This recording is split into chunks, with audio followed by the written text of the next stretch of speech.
There are 33 reserved words in the Python programming language. In this video, we will discuss the keyword if.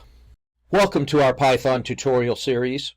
Today we're focusing on one of the most fundamental aspects of programming, the if statement. It's the cornerstone of decision-making in Python, guiding your program down different paths based on conditions.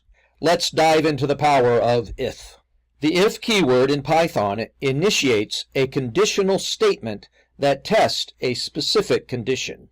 If the condition is true, the block of code under the if statement executes.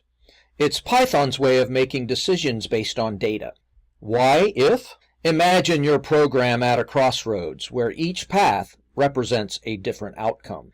The if statement allows your code to choose a path by evaluating conditions, enabling dynamic and responsive programming.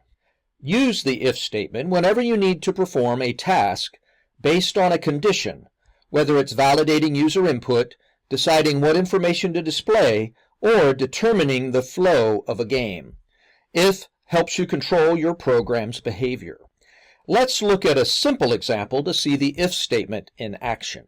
In this example, the program asks for the user's age and uses an if statement to determine if the user is eligible to vote. It demonstrates how if can guide decision-making in your programs based on the conditions you define. And that's the essence of the if statement in Python. By mastering if, you empower your programs to make intelligent decisions and react to the data they process. Stay tuned for more tutorials that will help you deepen your Python knowledge. Don't forget to subscribe for updates on new content.